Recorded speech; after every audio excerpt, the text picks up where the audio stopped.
नमस्ते, मैं चंद्रशेखर आप सभी को मैं अपने चैनल डिलीजेंट एकेडमी में स्वागत करता हूं। हम लोग बिहार एसएससी के लिए एक मैथ का सीरीज स्टार्ट किए थे, जिसमें हम लोग प्रत्येक दिन बिहार एसएससी में आए हुए मैथ का प्रीवियस ईयर क्वेश्चन और उस पर आधारित मैथ का क्वेश्चन कर रहे हैं।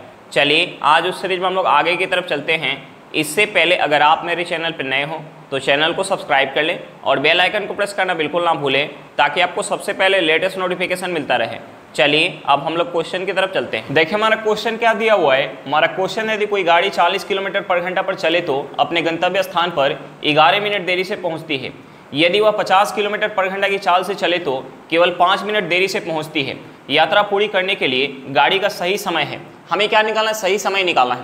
अब देखिए हमें क्वेश्चन में क्या दिया है। हमें क्वेश्चन में दिया है कि एक दूरी को जब गाड़ी 40 किलोमीटर पर घंटे की स्पीड से जा रही है तो 11 मिनट की देरी से पहुंच रही है, और उसी दूरी को जब 50 किलोमीटर पर घंटे की स्पीड से जा रही है तो केवल 5 मिनट की देरी से पहुंच रही है।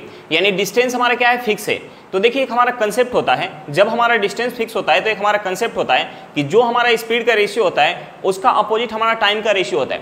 तो देखिए हमें क्वेश्चन में स्पीड दिया हुआ है तो हम यहाँ से स्पीड का रेशियो निकाल सकते हैं। हमें क्वेश्चन में स्पीड दिया हुआ है तो हम यहाँ से स्पीड का रेशियो निकाल सकते हैं। पहले स्पीड क्या था? 40 किलोमीटर पर घंटा।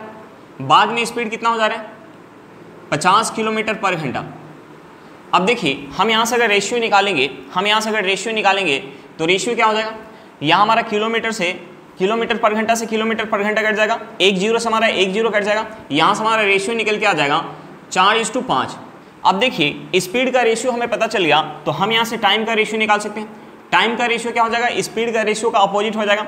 टाइम का रेशियो हो जाएगा 5:4 हो जाएगा। अब देखिए जब 40 किलोमीटर पर घंटे की स्पीड से जा रहा था तो उसे 5 यूनिट का समय लग रहा था, तो जब 50 किलोमीटर पर घंटे की स्पीड से जाएगा तो उसे कितना समय लगेगा? 4 यूनिट का समय लगेगा। यानी पहले की अपेक्षा उसे कितना कम समय लग रहा है? पहले की अपेक्षा उसे 1 यूनिट कम समय लग रहा है। और हमें क्वेश्चन में क्या दिया है कि पहले जो है 11 मिनट की देरी से पहुंच रहा था और अब जो है केवल 5 मिनट की देरी से पहुंच रहा है। जब 40 किलोमीटर पर घंटे की स्पीड से जा रहा था तो 11 मिनट की देरी से पहुंच रहा था, और जब 50 किलोमीटर पर घंटे की स्पीड से जा रहा है तो केवल 5 मिनट की देरी से पहुंच रहा है। यानी पहले की अपेक्षा अब जो है कितना कम समय लग रहा है? पहले की अपेक्षा अब जो है कितना कम समय लग रहा है? पहले की अपेक्षा अब जो है 6 मिनट कम समय लग रहा है। पहले की अपेक्षा अब जो है 6 मिनट कम समय लग रहा है। यानी इस 1 यूनिट का वैल्यू हमें क्वेश्चन में क्या दिया? 6 मिनट दिया है। तो देखिए हमें 1 यूनिट का वैल्यू पता है तो हम यहाँ से दोनों का समय निकाल सकते हैं। यानी हम 5 यूनिट और 4 यूनिट का वैल्यू निकाल सकते हैं। तो हम क्या करते हैं, यहाँ 5 यूनिट का वैल्यू निकाल लेते हैं। देखिए 1 यूनिट का वैल्यू 6 मिनट है तो 5 यूनिट का वैल्यू क्या हो जाएगा? 30 मिनट हो जाएगा। 5 यूनिट का वैल्यू क्या हो जाएगा? 30 मिनट हो जाएगा। अब देखिए 5 यूनिट का वैल्यू कितना हो गया? 30 मिनट। यानी जब 40 किलोमीटर पर घंटा की स्पीड से जा रहा होगा तो उसे 30 मिनट का समय लग रहा है। जब 40 किलोमीटर पर घंटा की स्पीड से जा रहा है तो उसे 30 मिनट का समय लग रहा है। और हमें क्वेश्चन में दिया हुआ है कि जब 40 किलोमीटर पर घंटा की स्पीड से जा रहा है तो 11 मिनट की देरी से पहुंच रहा है। यानी पहुंचने का सही समय क्या हो जाएगा? अगर हम इस 30 मिनट में से अगर माइनस कर ले 11 मिनट, 30 मिनट में से माइनस कर ले 11 मिनट तो हमारा सही समय निकल के आ जाएगा। हम यहाँ माइनस करेंगे तो यहाँ से हमारा क्या हो जाएगा? 30 मिनट में से 11 मिनट माइनस करेंगे, ये हमारा हो जाएगा 19 मिनट। यानी यात्रा का सही समय क्या निकल के आ गया? 19 मिनट निकल के आ गया। हमारा आंसर क्या निकल के आ गया? 19 मिनट निकल के आ गया। चलिए क्वेश्चन समझ में आ गया होगा। नेक्स्ट क्वेश्चन पे चलते हैं। देखिए हमारा क्वेश्चन क्या दिया हुआ है। हमारा क्वेश्चन, एक आदमी नौका को 30 किलोमीटर अनुप्रवाह चलाकर कुल 8 घंटे में लौट आता है। यदि शांत पानी में नौका की चाल धारा की चाल से 4 गुना है तो धारा की चाल है। हमें क्या निकालना है? धारा की चाल निकालना है। तो देखिए एक हमारा कंसेप्ट होता है d equal to t into x square minus y square बटे 2x। अब देखिए यहाँ d क्या होता है? एक साइड की दूरी, t क्या होता है? यात्रा का कुल समय, x क्या होता है? शांत जल में नाव की चाल, y क्या होता है? धारा की चाल। अब देखिए हमें क्वेश्चन में एक साइड का दूरी क्या दिया? 30 किलोमीटर। यानी हमें क्वेश्चन में d का वैल्यू क्या दिया हुआ है? हमें क्वेश्चन में d का वैल्यू दिया हुआ है 30 किलोमीटर। और हमें क्वेश्चन में क्या दिया? यात्रा का कुल टाइम दिया है। हमें जो है t का वैल्यू क्या दिया हुआ है? t का वैल्यू दिया हुआ है 8 घंटा। और हमें क्वेश्चन में क्या दिया हुआ है? हमें क्वेश्चन में दिया है कि यदि शांत पानी में नौका की चाल धारा की चाल से 4 गुना है। तो देखिए हमने मान लिया कि धारा की चाल यानी y का वैल्यू 1 किलोमीटर पर घंटा है। हमने मान लिया कि y का वैल्यू 1 किलोमीटर पर घंटा है तो x का वैल्यू क्या हो जाएगा? 4 1 किलोमीटर पर घंटा हो जाएगा। अब देखिए हम यहाँ वैल्यू पुट करेंगे, अब देखिए डी के जगह हम पुट करेंगे 30 किलोमीटर, ये हमारा हो जाएगा 30 इक्वल टू टी की जगह हम पुट करेंगे 8, एक्स के जगह हम पुट करेंगे 4a, तो देखिए 4a का हम स्क्वायर करेंगे तो ये हमारा हो जाएगा 16a स्क्वायर। y की जगह हम पुट करेंगे a का हम स्क्वायर करेंगे तो ये हमारा हो जाएगा a स्क्वायर। x के जगह हम क्या पुट करेंगे 4a, तो ये हमारा हो जाएगा 2 गुने 4a हो जाएगा, 4a हो जाएगा। अब देखिए 2 में हम 4 से गुना करेंगे तो ये हमारा क्या हो जाएगा 8 हो जाएगा। अब देखिए 8 से हमारा 8 कट जाएगा, यहाँ से हम लिख सकते हैं इसे, यहाँ से हम लिख सकते हैं 30 इक्वल टू हम यहाँ माइनस करेंगे तो ये हमारा हो जाएगा 15a स्क्वायर बटे में हमारा क्या बच गया है a बच गया है। अब देखिए 15 से 30 कितने बार में जाएगा 2 बार में जाएगा, यहाँ से हमारा एक a से a कट जाएगा, यहाँ से हमारा a इक्वल टू क्या निकल के आ गया, यहाँ से हमारा a इक्वल टू निकल के आ गया 2। अब देखिए हमने a क्या मान के रखा था धारा का स्पीड, और a का वैल्यू क्या निकल के आ गया 2 निकल के आ गया, यानी धारा का स्पीड क्या निकल के आ गया 2 किलोमीटर पर घंटा निकल के आ गया। हमसे पूछ क्या रहा था धारा का स्पीड, तो हमारा आंसर क्या निकल के आ गया 2 किलोमीटर पर घंटा निकल के आ गया। चलिए क्वेश्चन समझ में आ गया होगा, नेक्स्ट क्वेश्चन पे चलते हैं। देखिए हमारा क्वेश्चन क्या दिया हुआ है, हमारा क्वेश्चन एक त्रिभुज की भुजाएं 1/2:1/3:1/4 के अनुपात में है। यदि त्रिभुज का परिमाप 52 सेंटीमीटर हो तो सबसे छोटी भुजा कितनी लंबी होगी। हमें क्या निकालना, सबसे छोटी भुजा की लंबाई निकालना है। अब देखिए हमें क्वेश्चन में क्या दिया है, हमें क्वेश्चन में त्रिभुज की तीनों भुजा का हमें रेशियो दिया है। हमें रेशियो क्या दिया है 1/2:1/3:1/4। हमें जो रेशियो दिया हुआ है ये रेशियो हमें फ्रैक्शन में दिया है, तो हम सबसे पहले इस फ्रैक्शन के रेशियो को नॉर्मल रेशियो में चेंज करेंगे। अब देखिए हमें क्वेश्चन में रेशियो क्या दिया है, हमें क्वेश्चन में रेशियो दिया हुआ है 1/2:1/3:1/4। अब देखिए ये रेशियो हमें फ्रैक्शन में दिया, तो हम सबसे पहले इस फ्रैक्शन के रेशियो को नॉर्मल रेशियो में चेंज करेंगे। अब देखिए नॉर्मल रेशियो में चेंज करने के लिए हम क्या करेंगे, जो हमारा हर में दिया हुआ है सभी जगह हम उसका एलसीएम निकालेंगे, और एलसीएम से हम सभी जगह गुना करेंगे। तो देखिए 2, 3 और 4 का हम एलसीएम निकालेंगे तो एलसीएम हमारा क्या निकल के आ जाएगा 12 निकल के आ जाएगा। तो हम सभी जगह 12 से गुना करेंगे, यहाँ हमारा हो जाएगा 1/2 गुने 12 = 1/3 गुने हमारा क्या हो जाएगा 1/3 गुने 12 हो जाएगा = 1/4 गुने हमारा क्या हो जाएगा 12 हो जाएगा। अब देखिए 2 से 12 कितने बार में जाएगा, 2 से 12 कितने बार में जाएगा 6 बार में, 3 से 12 कितने बार में जाएगा 4 बार में, और 4 से 12 कितने बार में जाएगा 3 बार में। अब देखिए यहाँ से हमारा नॉर्मल रेशियो क्या निकल के आ गया 6:4:3 निकल के आ गया। तो देखिए हमने मान लिया कि एक भुजा की लंबाई 6 यूनिट है, तो दूसरी भुजा की लंबाई क्या है 4 यूनिट, और तीसरी भुजा की लंबाई क्या है 3 यूनिट। तो हम यहाँ से अगर परिमाप निकालेंगे तो त्रिभुज का हम परिमाप कैसे निकालते हैं, त्रिभुज का परिमाप निकालने के लिए तीनों भुजा की लंबाई का हम योग करते हैं तो हमारा परिमाप निकल के आता है। तो देखिए हम यहाँ से अगर परिमाप निकालेंगे तो यहाँ से हमारा परिमाप क्या निकल के आ जाएगा, हम इसे अगर ऐड करेंगे तो ये हमारा हो जाएगा 13 यूनिट, यानी यहाँ से हमारा परिमाप क्या निकल के आ जाएगा 13 यूनिट निकल के आ जाएगा। और हमें क्वेश्चन में परिमाप क्या दिया 52 सेंटीमीटर, यानी इस 13 यूनिट का वैल्यू हमें क्वेश्चन में 52 सेंटीमीटर दिया है। तो हम यहाँ से 1 यूनिट का वैल्यू निकाल सकते हैं, 1 यूनिट का वैल्यू क्या हो जाएगा 4 सेंटीमीटर हो जाएगा। अब देखिए हमें 1 यूनिट का वैल्यू पता चल गया तो हम यहाँ से तीनों भुजा की लंबाई निकाल सकते हैं। अब देखिए एक भुजा की लंबाई क्या है 6 यूनिट, तो 6 यूनिट का वैल्यू क्या हो जाएगा, 1 यूनिट का वैल्यू 4 सेंटीमीटर है तो 6 यूनिट का वैल्यू हो जाएगा 24 सेंटीमीटर। दूसरा क्या है 4 यूनिट, 4 यूनिट का वैल्यू क्या हो जाएगा 16 सेंटीमीटर। तीसरा क्या है 3 यूनिट, 3 यूनिट का वैल्यू क्या हो जाएगा 12 सेंटीमीटर।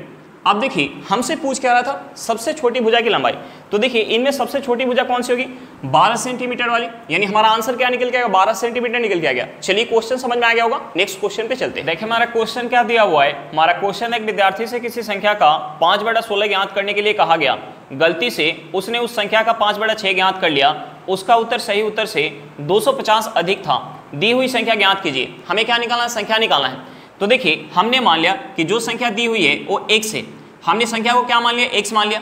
तो देखिए विद्यार्थी से x का 5/16 ज्ञात करने के लिए बोला गया, लेकिन गलती से उसने 5/6 ज्ञात कर लिया, जिसके कारण उसका उत्तर जो है सही उत्तर से 250 अधिक आया।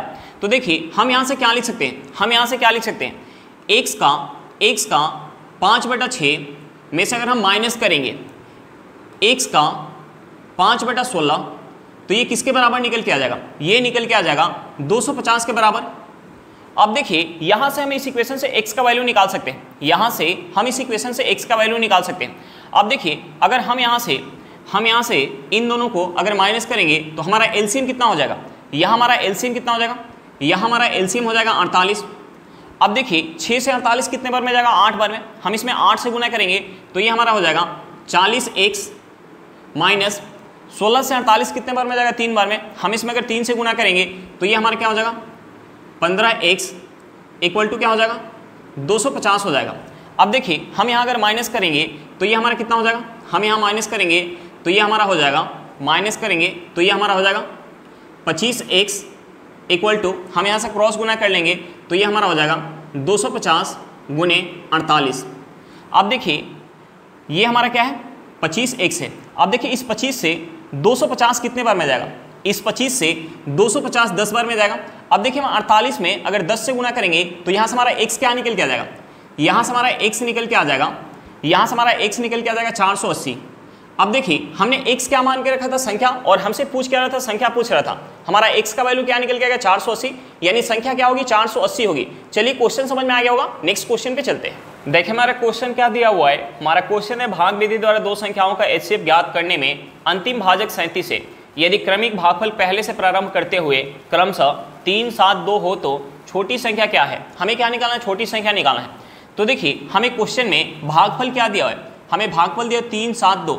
तो देखिए हम सबसे पहले छोटी संख्या से बड़ी संख्या में हम भाग दिए होंगे। सबसे पहले छोटी संख्या से बड़ी संख्या में भाग दिए होंगे तो हमारा भागफल कितना निकल के आया होगा, 3 निकल के आया होगा। उसके बाद जो यहाँ हमारा शेष निकल के आया होगा, जो हमारा यहाँ शेष निकल के आया होगा, उस शेष से हम छोटी संख्या में भाग दिए होंगे। छोटी संख्या में भाग दिए होंगे तो हमारा भागफल कितना निकल के आया होगा, 7 निकल के आया होगा।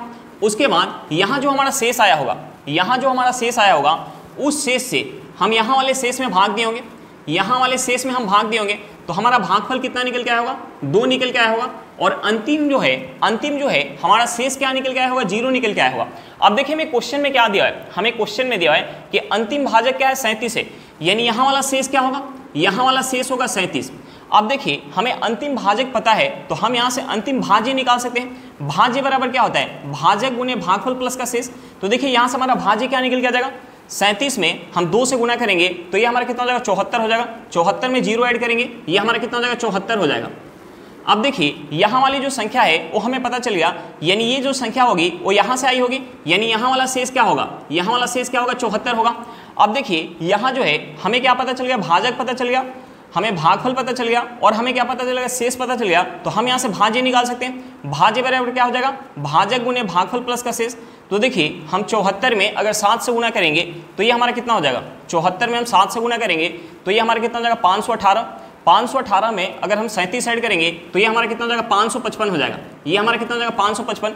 अब देखिए ये 555 कहाँ से आया होगा, यहाँ से, यानी छोटी संख्या क्या होगी, 555 होगी। और हमसे पूछ कर रहा था छोटी संख्या, हमारा आंसर क्या निकल के आएगा, 555 निकल के आएगा। हमारा आंसर क्या निकल के आएगा, 555 निकल के आएगा। चलिए क्वेश्चन समझ में आ गया होगा, नेक्स्ट क्वेश्चन पे चलते हैं। देखिए हमारा क्वेश्चन क्या दिया हुआ है, हमारा क्वेश्चन है 25 परीक्षा फल का औसत 18 है, प्रथम 12 का औसत 14 तथा आखिरी 12 का औसत 17 है। 13वां परीक्षा फल कितना है। हमें क्या निकालना, 13वां परीक्षा फल निकालना है। अब देखिए हमें क्वेश्चन में क्या दिया है, हमें क्वेश्चन में 25 परीक्षा फल का हमें औसत कितना दिया है, हमें औसत कितना दिया, 18 दिया है। और हमें क्वेश्चन में क्या दिया, हमें क्वेश्चन में प्रथम 12 परीक्षा फल का हमें औसत कितना दिया है, प्रथम 12 परीक्षा फल का हमें औसत 14 दिया।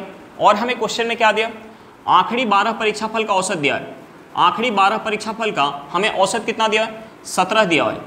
अब देखिए जब हम 25 परीक्षा फल का औसत निकाल रहे हैं तो ये हमारा कितना निकल के आ रहा है, 18 निकल के आ रहा है। 25 परीक्षा फल का औसत कितना निकल के आ रहा है, 18 निकल के आ रहा है। जब हम प्रथम 12 परीक्षा फल का औसत निकाल रहे हैं तो औसत कितना निकल के आ रहा है, 14 निकल के आ रहा है। यानी 18 से 14 जो है कितना कम है, 18 से 14 कितना कम है, 4 कम है। और यहाँ जो है परीक्षा फल का संख्या कितना है, 12 है। तो हम क्या करेंगे, इस -4 में 12 से गुना करेंगे, ये हमारा क्या हो जाएगा, माइनस का 48 हो जाएगा। ये हमारा कितना हो जाएगा, माइनस का 48 हो जाएगा। अब देखिए जब हम आखिरी 12 परीक्षा फल का औसत निकाल रहे हैं तो औसत कितना निकल के आ रहा है, 17 निकल के आ रहा है। तो देखिए 17 जो है 18 से कितना कम है, 17 जो है 18 से कितना कम है, 1 कम है। और यहाँ जो है परीक्षा फल का संख्या कितना है, 12 है। परीक्षा फल का संख्या कितना है, 12 है। -1 में 12 से गुना करेंगे, ये हमारा क्या हो जाएगा, माइनस का 12 हो जाएगा। अब देखिए हम इसे ऐड करेंगे तो ये हमारा क्या हो जाएगा, ये हमारा हो जाएगा माइनस का 60। अब देखिए प्रथम 12 और आखिरी 12 जो है मिल के टोटल जो है 18 औसत रखने के लिए 60 कम लेके आ रहे हैं, 60 कम लेके आ रहे हैं। तो 13वां परीक्षाफल को जो है 60 ज़्यादा लेके आना होगा, यानी 13वां परीक्षाफल कितना होगा, 13वां जो है कितना होगा, 13वां परीक्षाफल 18 प्लस का इनके लिए ये जो 60 कम लेके आ रहे हैं इनके लिए 60 अधिक लेके आना होगा, यानी 13वां परीक्षाफल कितना होगा 18 प्लस का 60, हम इसे ऐड करेंगे ये हमारा कितना हो जाएगा 78 हो जाएगा, यानी यहाँ से हमारा आंसर क्या निकल के आएगा 78 निकल के आ गया। चलिए क्वेश्चन समझ में आ गया होगा, नेक्स्ट क्वेश्चन पे चलते हैं। देखिए हमारा क्वेश्चन क्या दिया हुआ है, हमारा क्वेश्चन है दो संख्याओं के योगफल और उनके अंतर का अनुपात 5:1 है, बड़ी संख्या और छोटी संख्या के बीच अनुपात है, हमें क्या निकालना है, बड़ी संख्या और छोटी संख्या का अनुपात निकालना है। अब देखिए हमने मान लिया कि एक संख्या हमारी 1 से, हमने मान लिया कि एक संख्या हमारी 1 से और दूसरी संख्या y है, जहां x जो है y से बड़ा है। हमने मान लिया कि एक संख्या हमारी 1 से और दूसरी संख्या y है, जहां x y से बड़ा है। अब देखिए हमें क्वेश्चन में क्या दिया है, हमें क्वेश्चन में दिया है उनके योगफल और उनके अंतर का हमें रेशियो दिया है, यानी हमें क्वेश्चन में x + y = x - y = क्या दिया है, 5:1 दिया हुआ है। अब देखिए हमने यहाँ से मान लिया x + y = 5 यूनिट, तो x - y = हमारा क्या हो जाएगा 1 यूनिट हो जाएगा। यहाँ से हमारा x - y = क्या हो जाएगा 1 यूनिट हो जाएगा। अब देखिए हम इन दोनों इक्वेशन से x और y का मान निकाल सकते हैं। अब देखिए अगर हम इन दोनों इक्वेशन को आपस में ऐड कर ले तो यहाँ से हमारा प्लस का y और माइनस का y आपस में कट जाएगा, ये हमारा क्या हो जाएगा, ये हमारा हो जाएगा 2x = क्या हो जाएगा 6 हो जाएगा। यहाँ से हमारा x = क्या निकल के आ जाएगा, हम इस 2 से अगर 6 को काटेंगे ये कितने बार में आ जाएगा 3 बार में, यानी यहाँ से हमारा x = क्या निकल के आ जाएगा 3 निकल के आ जाएगा। अब देखिए x + y = क्या है 5 है, तो हम यहाँ x का वैल्यू पुट करेंगे तो यहाँ से हमारा y निकल के आ जाएगा, यहाँ से हमारा y क्या निकल के आ जाएगा, यहाँ से हमारा y निकल के आ जाएगा 2 यूनिट। अब देखिए हमें x और y का वैल्यू पता चल गया और हमसे पूछ क्या रहा है x और y का रेशियो, यानी बड़ी संख्या और छोटी संख्या का रेशियो पूछ रहे हैं। तो देखिए बड़ी संख्या हमारी क्या है, बड़ी संख्या हमारी x है और छोटी संख्या क्या है y है, यानी x/y पूछ रहा है, x/y पूछ रहा है, तो x/y हमारा क्या निकल के आ जाएगा 3:2 निकल के आ जाएगा। हमारा आंसर क्या निकल के आ गया 3:2 निकल के आ गया। चलिए क्वेश्चन समझ में आ गया होगा, नेक्स्ट क्वेश्चन पे चलते हैं। देखिए हमारा क्वेश्चन क्या दिया हुआ है, हमारा क्वेश्चन है 80 लीटर मिश्रण में दूध और पानी 27:5 के अनुपात में है, कितने लीटर पानी और मिलाने पर मिश्रण में दूध और पानी का अनुपात 3:1 का हो जाएगा। अब देखिए हमें क्वेश्चन में दूध और पानी का रेशियो क्या दिया है, हमें क्वेश्चन में दूध और पानी का हमें रेशियो क्या दिया है, हमें रेशियो दिया है 27:27 क्या दिया 5 दिया है, और बाद में यह रेशियो कितना हो जा रहा है, बाद में दूध और पानी का रेशियो कितना हो जा रहा है 3:1 हो जा रहा है। अब देखिए बाद में 3:1 रेशियो कब हो रहा है, जब हम इसमें पानी कुछ और मिला रहे हैं, हम इसमें मिला क्या रहे हैं, हम इस मिश्रण के अंदर मिला क्या रहे हैं, पानी मिला रहे हैं, यानी मिश्रण के अंदर जो दूध का मात्रा होगा वो हमारा क्या होगा फिक्स होगा। तो देखिए हमने मान लिया कि शुरुआत में दूध अगर 27 यूनिट था तो पानी कितना था 5 यूनिट, हम इसमें जब पानी मिला रहे हैं तो दूध कितना हो जा रहा है 3 यूनिट और पानी कितना हो जा रहा है 1 यूनिट। अब देखिए हम इसमें मिला क्या रहे हैं, पानी मिला रहे हैं, यानी दूध का मात्रा क्या हमारा फिक्स है। तो देखिए यहाँ दूध कितना है 27 यूनिट है और यहाँ दूध कितना हो जा रहा है 3 यूनिट, तो हम सबसे पहले दूध की मात्रा को बराबर करेंगे। अब देखिए इस 27 और 3 को बराबर करने के लिए हम क्या कर सकते हैं, अगर इस 3 में हम 9 से गुना कर लें तो ये दोनों आपस में बराबर हो जाएगा। अगर हम यहाँ 9 से गुना करेंगे तो हमें इस पूरे रेशियो में 9 से गुना करना पड़ेगा, हम इस रेशियो में 9 से गुना करेंगे तो ये हमारा क्या हो जाएगा, ये हमारा हो जाएगा 27:9 हो जाएगा। अब देखिए यहाँ भी दूध हमारा कितना हो गया 27 यूनिट और यहाँ दूध कितना है 27 यूनिट, यहाँ पानी कितना है 5 यूनिट और यहाँ पानी कितना हो जा रहा है 9 यूनिट, यानी पानी जो है कितना से बढ़ गया, पानी जो है कितना से बढ़ गया 4 यूनिट से बढ़ गया, पानी जो है कितना से बढ़ गया 4 यूनिट से बढ़ गया। हमें इस 4 यूनिट का वैल्यू निकालना है, हमें जो है इस 4 यूनिट का वैल्यू निकालना है। तो हम इस 4 यूनिट का वैल्यू कैसे निकाल सकते हैं, हमें क्वेश्चन में शुरुआती मिश्रण दिया हुआ है, हमें शुरुआती मिश्रण कितना दिया 80 लीटर दिया है। तो देखिए शुरुआत में दूध कितना था, दूध जो है 27 यूनिट था तो पानी कितना था 5 यूनिट, यानी यहाँ से टोटल मिश्रण कितना हो जाएगा, यहाँ से टोटल मिश्रण हो जाएगा 32 यूनिट और हमें क्वेश्चन में क्या दिया 80 लीटर, यानी हमें क्वेश्चन में इस 32 यूनिट का वैल्यू, हमें क्वेश्चन में 32 यूनिट का वैल्यू कितना दिया 80 लीटर दिया है, 32 यूनिट का वैल्यू कितना दिया 80 लीटर दिया है। तो देखिए हम यहाँ से 2 यूनिट का वैल्यू निकाल सकते हैं। 2 यूनिट का वैल्यू कितना हो जाएगा, इस 32 को अगर हमें 2 बनाना है तो हमें इसमें 16 से भाग देना पड़ेगा। अगर हम इस साइड 16 से भाग दे रहे हैं तो हमें इस साइड भी 16 से भाग देना पड़ेगा। 80 में अगर हम 16 से भाग देंगे तो ये हमारा कितना हो जाएगा 5 लीटर हो जाएगा, यानी 2 यूनिट का वैल्यू कितना हो जाएगा 5 लीटर हो जाएगा। अब देखिए हमें क्या चाहिए 4 यूनिट का वैल्यू चाहिए, हमें 2 यूनिट का वैल्यू पता है तो हम यहाँ से 4 यूनिट का वैल्यू निकाल सकते हैं। अब देखिए इस 2 को हमें 4 बनाना है तो हमें 2 से गुना करना पड़ेगा। अगर हम इस साइड 2 से गुना करें तो हमें इस साइड भी 2 से गुना करना पड़ेगा। 5 में 2 से गुना करेंगे, ये हमारा कितना हो जाएगा 10 लीटर। यानी हमें उस मिश्रण में 10 लीटर जो है पानी और मिलाना पड़ेगा, तब जाके दूध और पानी का रेशियो कितना हो जाएगा 3:1 हो जाएगा। हमारा आंसर क्या निकल गया, 10 लीटर निकल गया। चलिए क्वेश्चन समझ में आ गया होगा, नेक्स्ट क्वेश्चन पे चलते हैं। देखिए हमारा क्वेश्चन क्या दिया हुआ है। हमारा क्वेश्चन यदि कक्षा में 32 लड़कियां हैं और लड़कियों और लड़कों का अनुपात 16:9 है, तब कक्षा में कितनी प्रतिशत लड़कियां हैं। हमें क्या निकालना है, लड़कियों का प्रतिशत निकालना है। अब देखिए हमें क्वेश्चन में क्या दिया है, हमें क्वेश्चन में लड़कियों का संख्या दिया और हमें क्वेश्चन में क्या दिया, लड़कियों एवं लड़कों का हमें रेशियो दिया। हमें क्वेश्चन में क्या दिया, लड़कियों एवं लड़कों का हमें रेशियो दिया है। हमें रेशियो कितना दिया, 16:9 दिया है। और हमसे पूछ क्या रहा है, हमसे पूछ रहा है लड़कियों का प्रतिशत। तो देखिए यहाँ प्रतिशत निकालने के लिए हमें संख्या निकालने की जरूरत नहीं है। देखिए हमने मान लिया कि लड़कियों का संख्या कक्षा में अगर 16 यूनिट है तो लड़कों का संख्या कितना है 9 यूनिट, यानी टोटल संख्या कितना हो जाएगा, टोटल विद्यार्थी का संख्या कितना हो जाएगा 25 यूनिट। और हमसे पूछ क्या रहा है, हमसे पूछ रहे हैं लड़कियों का प्रतिशत। तो देखिए लड़कियों का संख्या कितना है 16 यूनिट है, कितना में से 25 यूनिट में से गुने 100 करेंगे तो यहाँ से हमारा प्रतिशत निकल के आ जाएगा। अब देखिए 25 से 100 कितने बार में जाएगा, 4 बार में जाएगा। हम 16 में अगर 4 से गुना करेंगे तो ये हमारा कितना हो जाएगा 64% हो जाएगा। यानी कक्षा में लड़कियों का प्रतिशत कितना होगा 64% होगा। हमारा आंसर कितना निकल के आ गया, 64% निकल के आ गया। चलिए क्वेश्चन समझ में आ गया होगा, नेक्स्ट क्वेश्चन पे चलते हैं। देखिए हमारा क्वेश्चन क्या दिया हुआ है। हमारा क्वेश्चन है, एक विक्रेता 225 रुपए की कलाई घड़ी खरीदता है और उसकी मरम्मत पर 15 रुपये खर्च करता है।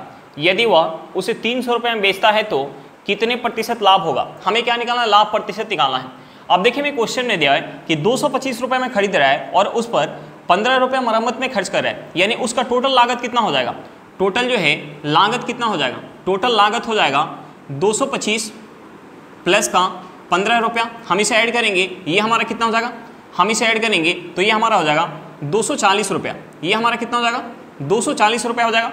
और बेच कितना में रहा है, बेच रहा है 300 में, यानी एसपी हमें क्वेश्चन में क्या दिया हुआ है, हमें एसपी दिया हुआ है 300 रुपया। एसपी हमें क्या दिया 300 रुपया। अब देखिए सीपी कितना है 240 रुपया और एसपी कितना है 300 रुपया, यानी उसे प्रॉफिट कितने का हो रहा है, उसे जो है प्रॉफिट कितने का हो रहा है, उसे प्रॉफिट हो रहा है 60 रुपये का। प्रॉफिट कितने का हो रहा है 60 रुपये का, कितने पर 240 रुपये पर, गुने 100 करेंगे तो यहाँ से हमारा प्रॉफिट परसेंट निकल के आ जाएगा। अब देखिए 60 से 240 कितने बार में जाएगा, 4 बार में। 4 से 100 कितने बार में जाएगा, 25 बार में। यहाँ से हमारा प्रॉफिट परसेंट क्या निकल के आ जाएगा, 25% निकल के आ जाएगा। हमारा आंसर क्या निकल के आएगा, 25% निकल के आ गया। चलिए क्वेश्चन समझ में आ गया होगा। आज के लिए इतना ही, फिर मिलते हैं नेक्स्ट क्लास में। अगर क्लास अच्छा लगे तो क्लास को लाइक करिएगा। अगर आप मेरे चैनल पर नए हो तो चैनल को सब्सक्राइब करिएगा और क्लास को अपने दोस्तों के साथ शेयर करना बिल्कुल मत भूलिएगा। चलिए बाय बाय।